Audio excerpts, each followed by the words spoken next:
Welcome back, everybody, to Beyond the Deck. I am Beata Rouleau, founder and CEO of Compass, where we help B2B SaaS teams get unstuck and scale revenue through proven operating systems and AI-powered automations.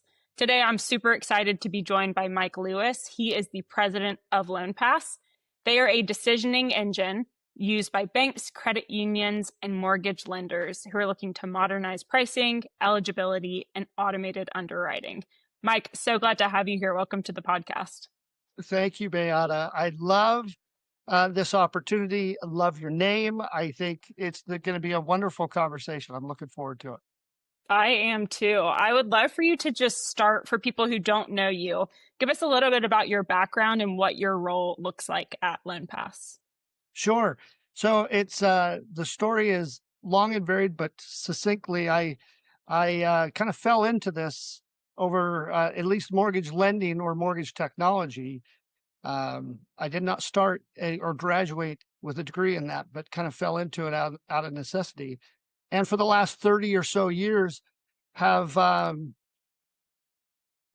balanced both mortgage technology as well as working for large mortgage lenders, banks predominantly. And yes, this current opportunity has come as of about 6.5 years ago, where I had the opportunity to join forces with our founder, Bill Roy, on this LoanPASS journey where we are looking to transform the industry and move it forward and advance it in a new way. Yeah, that's great. So for people who have not heard of LoanPASS, give us the elevator pitch of who do you serve and what problems are you solving for those customers? So our ideal customer profile really are banks, credit unions, and large independent mortgage bankers and lenders that we focus predominantly in the mortgage lending space with our solution. I like to give people an analogy. We're the technology behind, if you've ever gone to like a lending tree and shopped for a mortgage where you where you get to compare rates of various lenders. We're not the technology behind lending tree, to be clear. However, that is the technology that we create for banks and credit unions and large independent mortgage bankers to offer to their clientele, whether it's business to business or business to consumer. So we are an enterprise B2B SaaS company. Got it. And your model is enterprise B2B, but then it's B2B2B or B2B2C, correct? Because they're actually offering this to their end customers. Often they do. Yeah. So some of our larger clientele, they leverage our technology to sell to their other business lenders who kind of white label their products and sell it to the end consumer.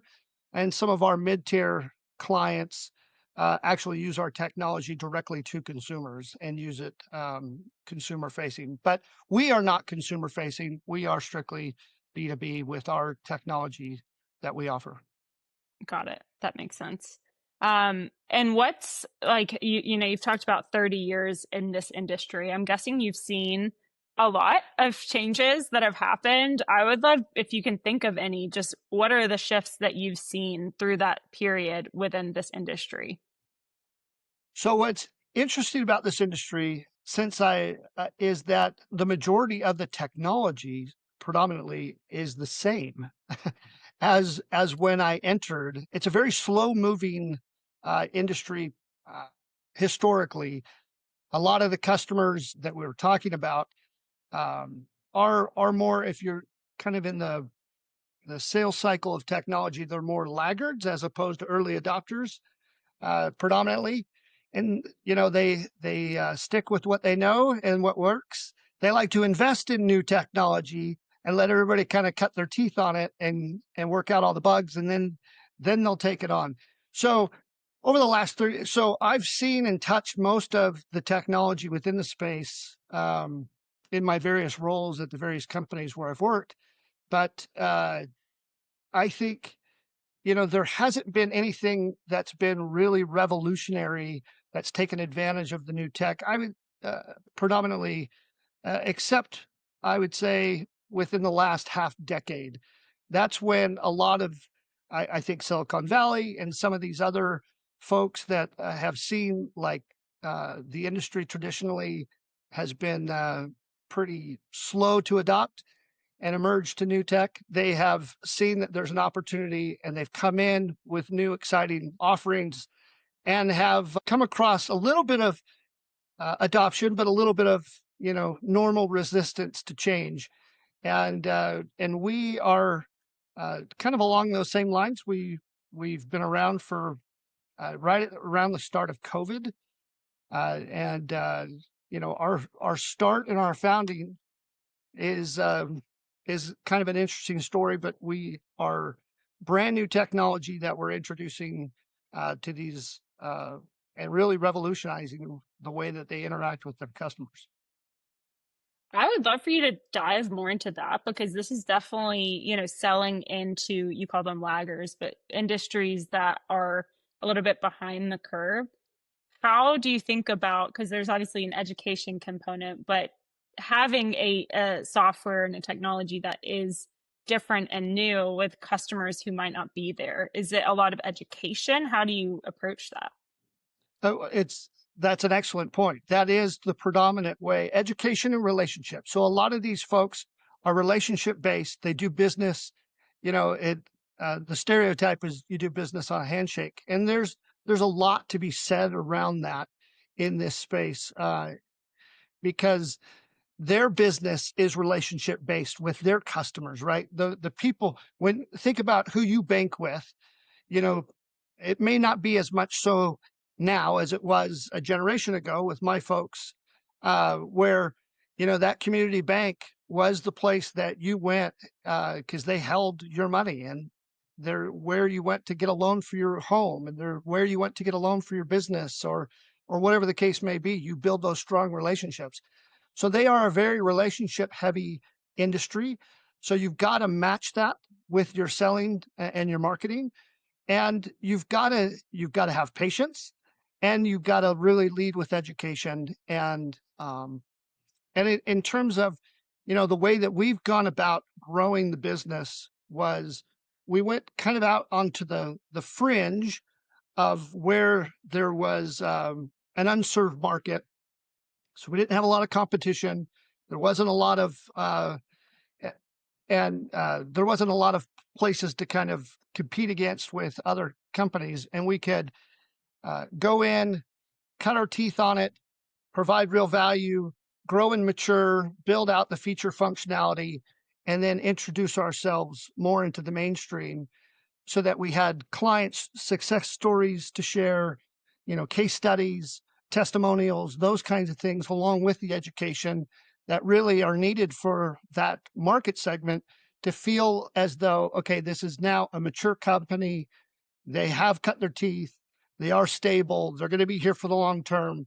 They're going to service my needs and my customers' needs for the long term. I'm ready to listen and do business with them. That is such a smart strategy because if you go after the main, you know, a lot of people are going after key industries where, hey, this is a hot industry, everybody wants to go after it. And so going a little bit on the fringe because those case studies, one, just to kind of prove out the product. Hey, let's build it with some people who will give us quick feedback. Let's build it with people who we can win those case studies, win those testimonials, then the selling kind of does itself. So that's a really interesting strategy. It makes a lot of sense given the industry you're trying to break into. You got to get your foot in the door and get those some logos, get some wins before you can start selling to others. Well, it's true. And the predominant market where most of the customer base lives, there has been an incumbent that's been around for 25 or so years. I really see them as the pioneers. Oftentimes people say, well, they're your competition. Well, you know what? It's because of my competition, and I'm happy to name them. Optimal Blue is the predominant uh, pricing engine in the conventional mortgage lending space in the industry. They've been around for forever. They created this segment of the market. So kudos to them. I've got my hats off to them because they've blazed the trail, right? And they've had to create and go through the hardships of the early education to say, hey, there's a value here that you guys need to take advantage of. Well, all of that is established. The hard part in selling against an incumbent like that is that when you've got a market leader, I mean, and you're a startup, I mean, they could squash you like a bug if they really wanted to. Their marketing outpaces yours, 10 to 1. Their sales staff, again, likewise. So you've got to be smart and nifty as a startup to figure out, well, where is it that they don't have a stronghold, or where is it that where they are falling down or they're underserving their markets? Let's go after those. Let's build some momentum. Let's build up some strength and get some wins under our belt so that when we go into the ring against them, we have a fighting chance. Yes, that is so good. And I always talk to people about don't play their game. And so, yes, great to have a path that's paved, but if you try to beat the 10 to 1, the 10x resources compared to 1, that's their game. You can't win at that game, but you can win at the nifty, quickly changing strategies, trying different techniques where they're a big ship moving in one direction. You can quickly kind of steer back and forth and get some really positive results. So that's a great call out there. As you've kind of scaled your revenue, and I know you've had some pretty significant year over year increases, what has been that process for getting it to where, it starts with education, relationship, but then getting it to where it's more of a consistent revenue engine? What has worked for you there? Well, a key component is executing, right? So we've been fortunate to win a few of these deals, but it really is in executing and making and focusing on providing real value. And then following up with those customers and viewing them more as a partner as opposed to just a customer that, hey, you've signed up, we've moved on. It's more building that relationship, building that partnership, really finding where the value is and building and helping that drive somewhat the roadmap, right? Um, and for this first product that we've offered, the pricing engine product, there really was a little bit of we knew what the market needed and we kind of built to that market fit. But interestingly enough, earlier this year, some of our existing customer base, they're a little bit larger in nature. They have come to us and validated for us kind of our next growth and next product offering, of which we're looking forward to building, and what we are seeing as kind of what's going to be what we think going to be that categorically or atomically different product offering in the space that just doesn't exist, where we have virtually no competition. It's what we kind of shot on the back of the napkin back and right before COVID when we started all of this with this grand idea. This last year, what was interesting is that these customers were coming back saying, so when are you great pricing engine guys? This is really something different. When are you guys going to be a full decisioning engine? When are you going to be able to just decision these loans completely, not just price them? And we say, that's so interesting that you say that, because that's been the vision all along. And so getting kind of that market fit validation, and we've been fortunate enough, just as of just this last month, of signing two of those large enterprise level customers on as beta customers to help partner with us in building out that automated underwriting system for their non-conforming loan and portfolio loan products that we can then, after we serve them well and treat them well, the expectation is we can scratch each other's backs and really making that the predominant and standard within the industry going forward. Yeah, well, congrats on that. That is super exciting. I was going to ask, like, can you share what the product is? Because for a minute, you weren't really giving a lot of information. So, really, a full decisioning engine. It sounds like there's a lot of desire for this. I would love to understand because companies need to be customer led. How have you balanced being customer led without letting the customers change customers might be like, oh, I want this, and then companies go chase it and then they change their mind. How have you balanced that, as well as making sure what we're building is actually going to generate more revenue for a business? Absolutely great question, Beata. I really appreciate that, because I think it is a balancing act that is candidly pretty tough. So, I've in my industry experience, I've seen startups that go immediately after the big enterprise level accounts who sign up and then basically swallow them whole and don't give them and just take them over, right? Because they have more IT staff than the company has in staff. And so they have more of a wish list and a demand. And the next thing you know, it's 4 years later, they're coming up for air, just saying, "I can't sign any other accounts because these guys are just they've made me a part of their team." And so that's a balancing act. We've been lucky, we've been fortunate that many of our customers have been a good mix of both small, medium, and large, and because of that, they have had a lot of say in what we do. But as we've been fortunate to sign even bigger accounts the next go around and have a new round of demands, we've been able to establish some boundaries to say, all great ideas, we'll put that on the roadmap. We'll work with you on some of those things. And we've had to say no on a couple of things. And so it really is just finding, what makes sense that everybody can benefit from. I've had long, candid conversations with some mid to enterprise level accounts that really were pushing the envelope, like, we are your biggest account, and kind of throwing that weight around, saying, you'll do what I say. And I say, I appreciate it, but at the same time, I got to do what's in the best interest of all of my customers, not just you, Mr. Customer. And this doesn't benefit everyone; it benefits you. So let's talk about a solution that will work for you. It may not involve us building it out as a feature functionality. It may involve getting in an outside consultancy to help build something custom, or we look at other opportunities to try and still fill that need, but still balance the fact that we need to survive and grow as a company with all of these clients, and not just get sucked into just one client's wish list.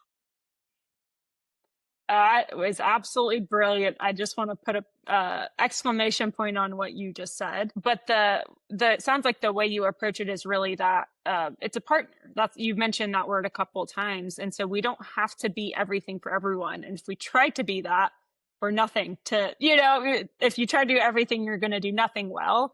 And so having the conviction in your product that I understand we are not going to go there. And I understand that might mean I lose this business or something else, but being open to saying we're not the right solution for that, but we are happy to connect you with anyone that might be a solution for this.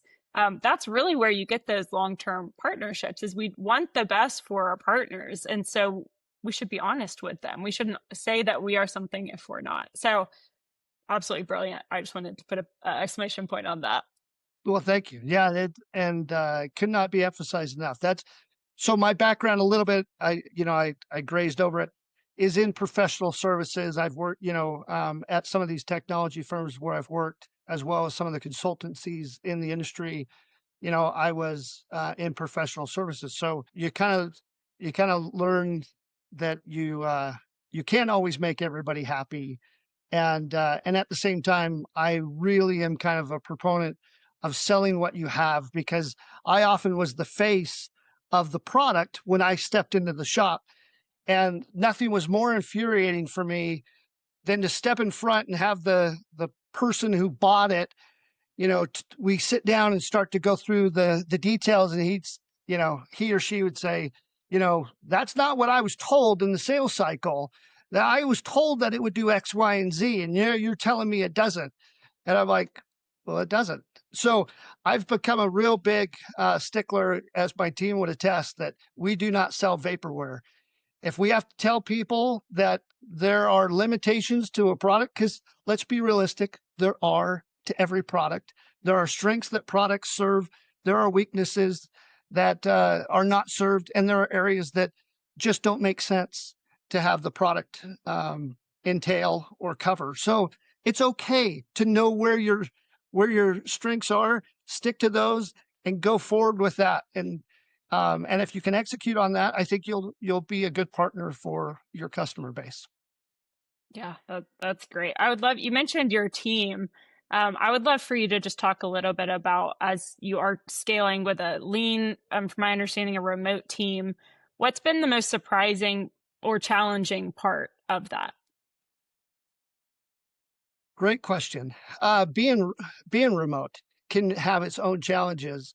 We started remote out of necessity because of COVID, um, and have flourished as a result of it. So we're one of those businesses where there is technically an office that's out of, and I still get emails every day from people going, "Hey, since you're here in Miami," well, I don't live in Miami. That's where we're headquartered. I am actually in the Denver, Colorado area, and we span all five, five of the six American time zones in terms of employees, and we're scattered all over. So the challenge today, we had an all hands company meeting that we had to hold virtually, and had to encourage everybody to show their faces because and I look around in the screens and I'm thinking there's half a dozen of these folks that have never met face to face before, and that's a little bit of a challenge to kind of get over some of those barriers even though they work together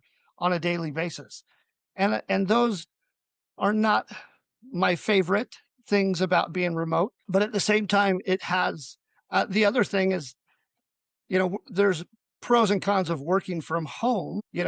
It's great because it's very convenient, but at the same time, as my wife would attest, you never seem to really ever be off. Or, when dinner's done, you go back in and reply to emails or those kinds of things, right? It's because it's so convenient. It's so easy to go back in and check. And so in terms of my team, they're all entrepreneurial minded. They are we're very fortunate and blessed to have them.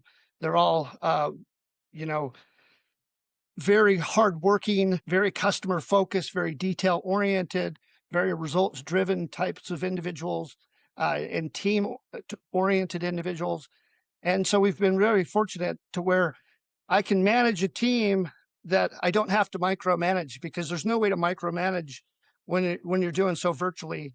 And everybody seems to work well under the same premise that we're here to serve the customers, and they understand that sometimes that requires doing builds over a weekend and through the night when customers are sleeping, and then being able to be all hands on deck when there are troubles right in the middle of the day, and drop everything and kind of address you know when when customers are down for whatever reason, to figure it out.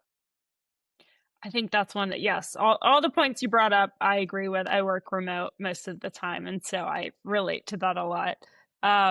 But it sounds like you have a great team that is thinking entrepreneurially, if that's a word. And for a startup, that is one of the powers. This is not a clock in and clock out, and that has benefits and that has cons, for different reasons. But to have team members that are like, yeah, I'll Saturday morning, we can knock that out. Or, oh, late one Wednesday night, sure, we can do that build then because we don't want to impact our customers. So what are the things that you've put in place? Because I know you have a passion for helping people achieve their goals, get to where they want to go and thrive. What are things that you do that other business leaders, I mean, this is kind of patting yourself on the back, but anything that you feel like you do well that other people could do to kind of spark that entrepreneurial within their teams? Great question. And I don't like to pat myself on the back. That's maybe a deficiency of mine a little bit. So I'm entrepreneurial minded, but I'm somewhat risk averse. So I feel like I'm somewhat of an anomaly. I have ventured into entrepreneurial side gigs, we'll say, most of my life. In fact, you may see some of these baseballs and things behind me. That was a venture that I did with my dad for almost a decade.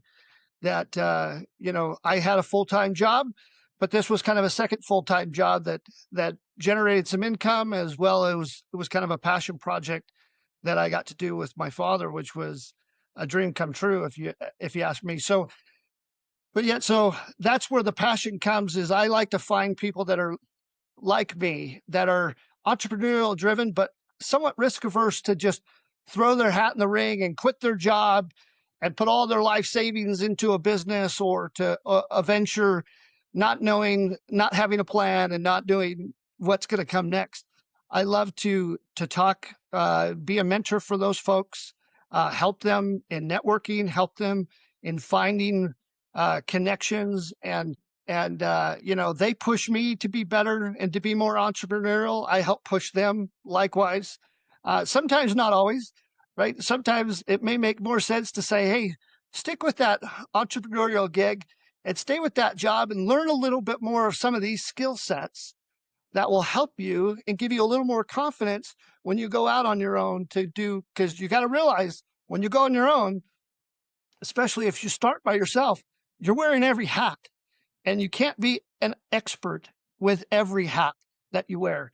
And it's a different world when you have to be the marketer, when you have to be the HR person and the accountant and everything else. It really is very challenging, but extremely rewarding as well if you're up for it. So I love to work with those that have a passion for, you know, dipping their toe in the water. I mean, candidly, you asked about my team. There's actually two or three that have been full time that have gone part time because they have since wanted to dip their toe in the entrepreneurial world out on their own with different ventures. You know, I welcome that and support it because, you know, I love to help people pursue their dreams in where they are in life because life is way too short to just do something that you hate or that you feel like you have to do. That is not experiencing life. Let's experience life and let's help each other because that's why we're here. Yeah, and if you try to keep them and they're not happy, they're not going to be doing their best work. Or if you can find an engagement that keeps them engaged, keeping them happy, they're pursuing things. I think it's so important for leaders to not think about their teams, even just in terms of their career progression that they want to have, but that holistic, what do they actually want with their life? And how can you help get them there? Whether that, you know, even if you know that that means in 5 years that they're going to go off on their own, I agree. I think that's the right thing to do. Even though it might mean that you have three employees that then go start their own thing and go part time. I mean, somebody had to give me this opportunity. Our founder and CEO, Bill Roy, had to give this opportunity to me and take a chance and run the risk on me. And I tell him every chance I get that I appreciate it. I'm humbled by it. I've learned immensely from it, and I appreciate it because I hopefully have in return given him a valuable product and a valuable company and a valuable team to work with. And so, you know, it's my way of kind of paying it forward as well because I'm not going to be around forever. And so I want, you know, I've got kids that I try to instill this in. I've got son-in-laws and, you know, and just outside of my network, there's just a lot of up and coming. We've got some really talented members of our team that started in this career right out of school that I don't want to tell them how valuable they are because I think they'll get stolen in a heartbeat. But man, it is so much fun to watch them grow and develop. And I mean, the sky is the limit for these folks, and I can't wait to see where they go and what they end up doing.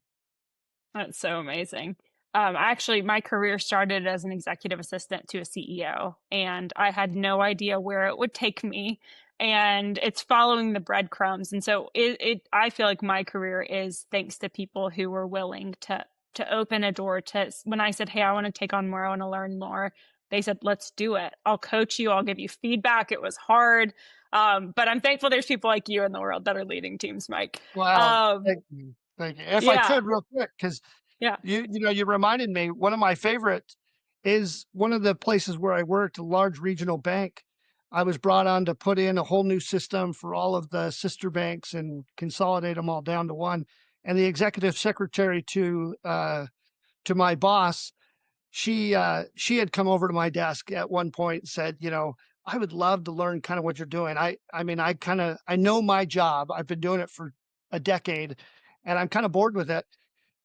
And we spent the next year just, she covertly was working on the project with me. And, you know, fast forward a decade, she's now in this industry, working for the largest LOS provider as one of their enterprise level support people. She's got some of the biggest enterprise accounts in the country as her customers, and she is just excelling and nailing it. And I could not be prouder of her. And it's just fun to see that progress being made. That is so amazing. And for her to be willing to raise her hand and ask for exposure, not knowing some people might say no to that. So that's super exciting. Okay, as we wrap up today, I would love to understand what should we be looking forward to in 2026 for LoanPASS, and if people want to follow along with you or LoanPASS, where are the best ways for them to do that? Thank you for that. LoanPass on LinkedIn is, I believe we're on X and Facebook as well, but predominantly LinkedIn. Because of the nature of our customer base and where they kind of interact. Myself on LinkedIn as well. But in terms of 2026, it's all about the AUS and the automated underwriting for the non-conforming and portfolio loans. There's other things that are exciting as well, but that's the main thing I would say. Probably the biggest takeaway is evolving to becoming and setting ourselves apart so that when when in when we talk to potential customers and is that we plan to be the standard automated underwriting decision for everything that is not conventional lending. The industry has had, in fact, I just wrote an article that's on LinkedIn. It's the 30th anniversary for Fannie Mae and Freddie Mac. Their automated underwriting engines of Desktop Underwriter and Loan Prospector. Um, DU and LP is how it's LPA is how it's referred to in the industry. They've been around for 30 years, and they every single conventional loan and most government loans are run through their engines for the decision making process for loan approvals, and we want that.